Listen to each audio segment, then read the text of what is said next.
포항 재래시장의 새벽은 언제나 바쁩니다. 영자는 어둠이 걷히기도 전에 생선가게 앞에 서 있었습니다. 차가운 바닷바람이 얼굴을 스치고 지나갔지만 그녀는 개의치 않았습니다. 아들을 키우기 위해 열심히 살아야 했으니까요. 이모, 고등어 한 마리 싸줘요. 단골 손님의 목소리에 영자는 환한 미소를 지었습니다. 주름진 손으로 고등어를 포장지에 싸면서 그녀는 속으로 계산을 했습니다. 오늘 벌어야 할 돈, 도훈이 학원비, 그리고 남편의 약값까지. 머릿속은 늘 숫자로 가득했습니다. 남편 김철수가 사업에 실패한 것은 도훈이 고등학교 2학년 때였습니다. 건축자재 사업이 부도나면서 집까지 넘어갈 뻔했습니다. 그때부터 영자의 진짜 인생이 시작되었습니다. 새벽 생선 장사, 낮에는 김밥 납품, 저녁에는 식당 설거지까지 하루 3번의 일로 가정을 지켜냈습니다. 여보, 미안해. 철수는 늘 그렇게 말했습니다. 술에 취해 돌아올 때마다 영자의 거칠어진 손을 보며 중얼거렸습니다.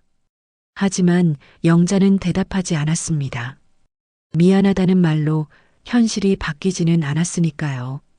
시장에서의 하루가 끝나면 영자는 집으로 돌아가 저녁을 준비했습니다. 도훈이가 학교에서 돌아올 시간이었습니다. 아들의 얼굴에서 걱정을 지우고 싶었습니다. 그래서 늘 웃었습니다. 아무리 힘들어도, 아무리 허리가 아파도. 엄마, 오늘 모의고사 성적 나왔어. 도훈이는 조심스럽게 성적표를 내밀었습니다. 전교 5등. 영자의 눈에 눈물이 글썽였습니다. 이 아이만큼은 자신과 다른 삶을 살게 하고 싶었습니다. 가난의 굴레에서 벗어나게 해주고 싶었습니다. 우리 도훈이 정말 잘했다. 영자는 아들의 머리를 쓰다듬었습니다. 거친 손이지만 그 안에는 무한한 사랑이 담겨 있었습니다. 계절이 바뀌고 또 바뀌었습니다. 도훈이는 결국 서울의 대기업에 입사했습니다. 합격 소식을 들었을 때 영자는 시장 한복판에서 울음을 터뜨렸습니다. 지나가는 사람들이 이상하게 쳐다봤지만 상관없었습니다. 20년 동안의 고생이 보상받는 순간이었으니까요. 엄마, 이제 서울에 집 마련할게요. 같이 살아요. 도훈이의 말에 영자는 고개를 끄덕였습니다. 그런데 마음 한구석에서는 묘한 불안감이 들었습니다. 정말로 고생 끝 행복 시작일까요?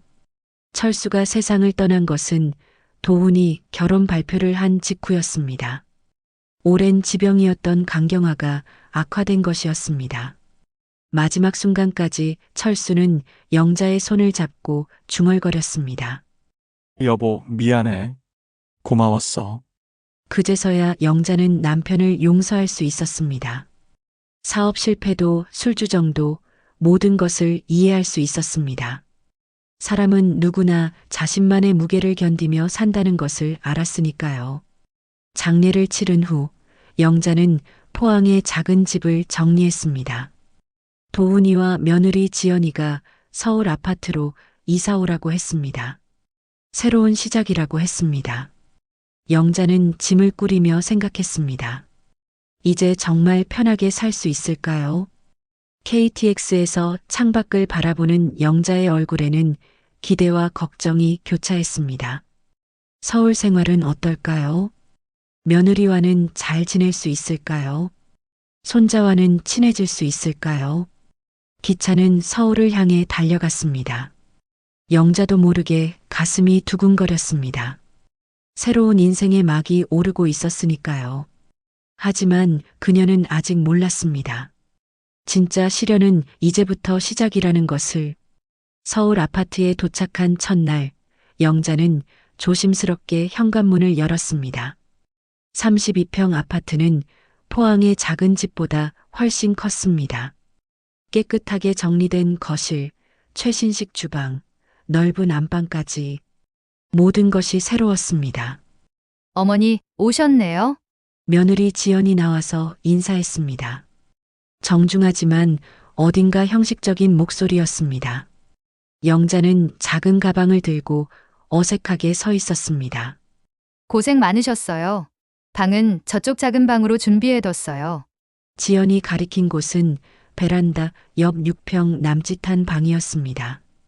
창문도 작고 햇빛도 잘 들지 않았습니다. 영자는 괜찮다며 고개를 끄덕였습니다. 집이 있는 것만 해도 감사한 일이었으니까요.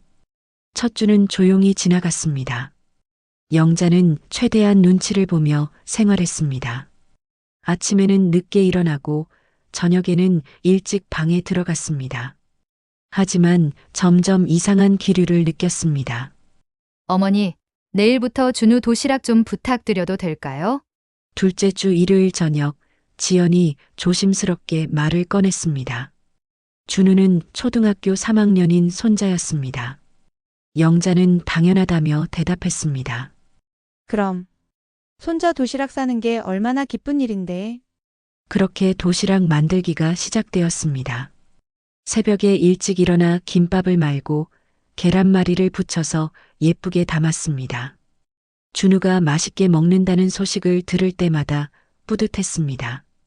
하지만 며칠 지나지 않아 다른 일들이 추가되었습니다. 어머니, 회사 일이 너무 바빠서요. 빨래 좀 부탁드려도 될까요? 어머니, 청소도 좀 도와주실 수 있죠? 어머니, 저녁 준비도 부탁드릴게요. 요청은 하나둘씩 늘어났습니다.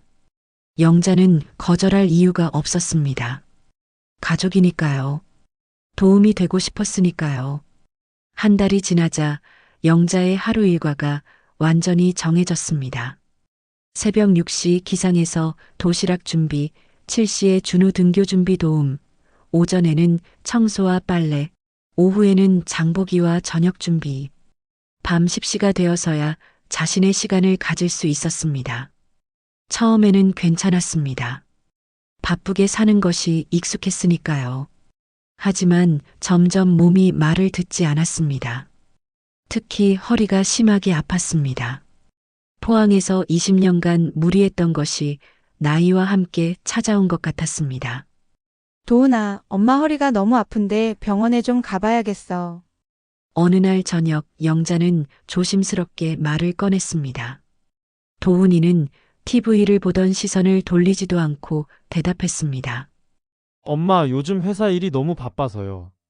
주말에 시간 나면 모시고 갈게요. 하지만 주말이 와도 도훈이는 골프 약속이 있다며 나가버렸습니다. 영자는 혼자서 동네 병원을 찾아갔습니다. 의사는 MRI를 찍어보고 심각한 표정을 지었습니다. 어르신 허리 디스크가 상당히 진행됐네요.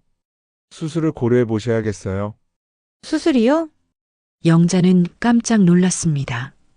그렇게 심했나 싶었습니다.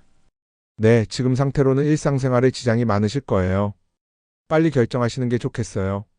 집에 돌아와 영자는 수술 이야기를 꺼냈습니다. 도훈이와 지연의 반응은 예상과 달랐습니다. 엄마, 수술하면 회복하는데 얼마나 걸리는데요? 어머니, 수술하시면 집안일은 누가 하죠? 준우 도시락은 어떻게 하고요?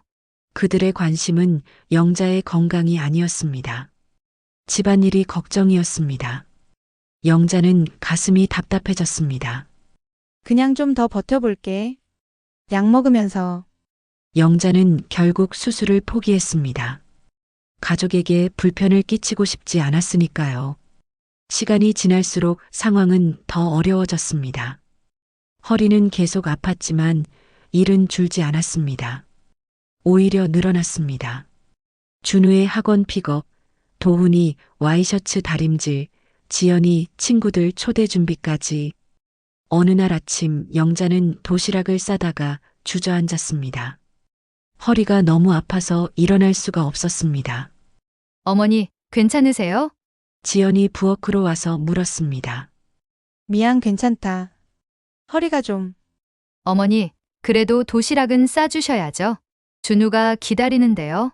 지연의 말에 영자는 이를 악물고 일어났습니다. 손자가 굶으면 안 되니까요.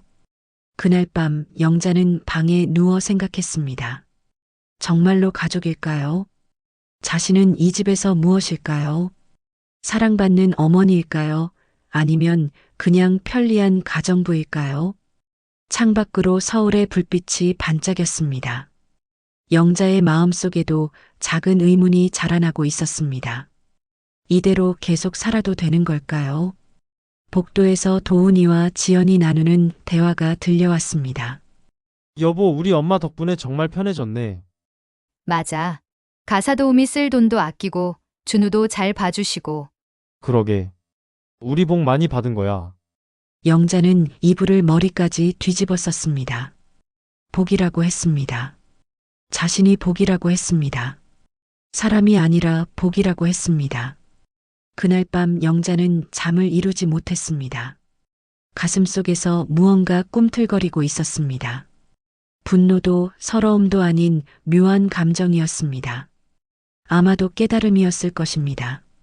새벽이 되자 영자는 다시 일어나 도시락을 쌌습니다. 하지만 이번에는 달랐습니다. 마음속에서 작은 목소리가 들렸으니까요. 이대로 살면 안 돼. 뭔가 바뀌어야 해. 영자는 아직 명확한 답을 찾지 못했습니다. 하지만 한 가지는 확실했습니다. 변화가 필요하다는 것을요.